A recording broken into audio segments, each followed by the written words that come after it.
2022 সালে বাংলাদেশের প্রত্যেক বাড়িতে বাড়িতে যে সর্বশেষ ভোটার তালিকা হালনাগাদ করা হয়েছিল।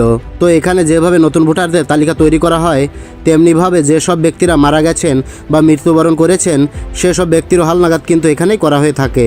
যাদের বয়স 16, 17 কিংবা 18 বছর হয়েছে সেই সকল ব্যক্তিদের নাম ভোটার তালিকায় তোলা হবে। এক্ষেত্রে বারবার আপনাকে নির্বাচন অফিসে দৌড়াতে হবে না, অথবা আপনাকে কোনো হয়রানির শিকার হতে হবে না। তারা সরাসরি আপনার বাড়িতে আসবে এবং আপনার বাড়িতে আসার পর তারা আপনার সকল তথ্যগুলো নেবে। তারপর আপনাকে নির্দিষ্ট একটি ডেট দেবে। সেই নির্দিষ্ট ডেটে আপনি তাদের অফিসে যাবেন এবং সেখানে ফিঙ্গারপ্রিন্ট দেবেন, চোখের স্ক্যান দেবেন এবং হাতের ছাপ দেবেন। এগুলো দেওয়ার পর কিন্তু আপনার হাতে আপনার ভোটার কার্ডটা দিয়ে দেবে। তবে এক্ষেত্রে 2007 সালের পরবর্তীতে যাদের জন্ম তারাও কিন্তু এই ভোটার তালিকা অন্তর্ভুক্ত হবেন।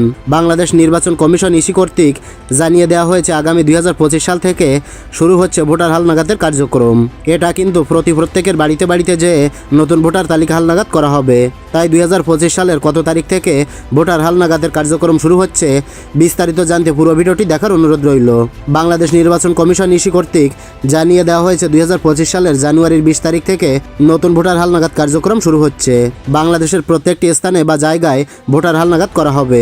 এই বিষয়টা লক্ষ্য করে বর্তমানে এসে কিন্তু কার্যক্রম চালু করার সিদ্ধান্ত নিয়েছে এবং তারা চেষ্টা করছে 2025 সালের জানুয়ারির 20 তারিখ থেকে নতুন ভোটার হালনাগাদ কার্যক্রম শুরু করার।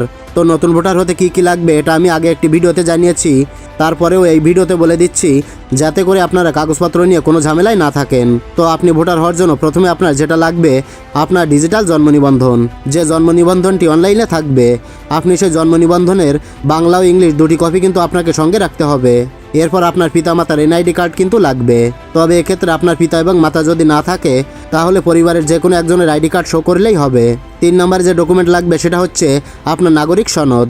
এটা আপনি আপনার ইউনিয়ন পরিষদ থেকে পেয়ে যাবেন, অথবা আপনি যদি সিটি কর্পোরেশনের ভিতরে বসবাস করে থাকেন তাহলে সিটি কর্পোরেশনের মেয়রের কাছ থেকে এটা পেয়ে যাবেন। তারপর আপনার যে ডকুমেন্টটা লাগবে সেটা হচ্ছে আপনি পূর্বে ভোটার হননি এমন একটা প্রত্যয়নপত্র আপনার চেয়ারম্যানের অফিস থেকে এটা নিয়ে নেবেন, অথবা আপনি পৌরসভা ও সিটি কর্পোরেশনের অফিস থেকে নিতে পারেন। তারপর আপনার যে ডকুমেন্টটা লাগবে সেটা হচ্ছে শিক্ষাগত যোগ্যতার সনদ। আপনার যদি শিক্ষাগত যোগ্যতার কোনো অনুসরণ থাকে তাহলে সেটা দেবেন, আর না থাকলে দেওয়ার দরকার নেই। এরপর আপনার ঠিকানার প্রমাণের জন্য ইউটিলিটি বিলের কপি লাগবে, যেমন বিদ্যুৎ বিলের কপি, পানি বিলের কপি অথবা গ্যাস বিলের কপি।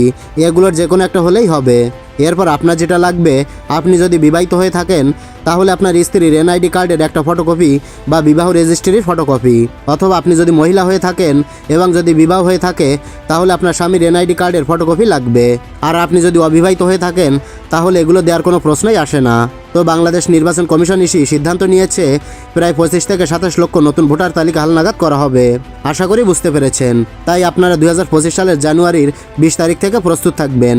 আপনাদের বাড়িতে বাড়িতে যে এই ভোটার তালিকা হালনাগাদ করা হবে এবং পরবর্তীতে তারা একটি তারিখ দেবে। সেই তারিখে আপনার নিকটস্থ ইউনিয়ন পরিষদে যেয়ে, অথবা আপনি যদি শহরে বসবাস করে থাকেন সেক্ষেত্রে আপনার সিটি কর্পোরেশন অথবা পৌরসভায় যেয়ে আপনি আপনার চোখের স্ক্যান দেবেন এবং হাতের ফিঙ্গারপ্রিন্ট দেবেন এবং তারপর তারা আর একটি তারিখ দিয়ে দেবে। সেই নির্দিষ্ট তারিখে আপনি আপনার ভোটার কার্ডটি হাতে পেয়ে যাবেন। আশা করি বিষয়টা ভালোভাবে বুঝতে পেরেছেন। তো ভিডিওটি ভালো লাগলে লাইক, কমেন্ট ও শেয়ার করবেন যাতে করে সবাই বিষয়টা জানতে পারে যে কত তারিখ থেকে নতুন ভোটার হালনাগাদ কার্যক্রম শুরু হচ্ছে।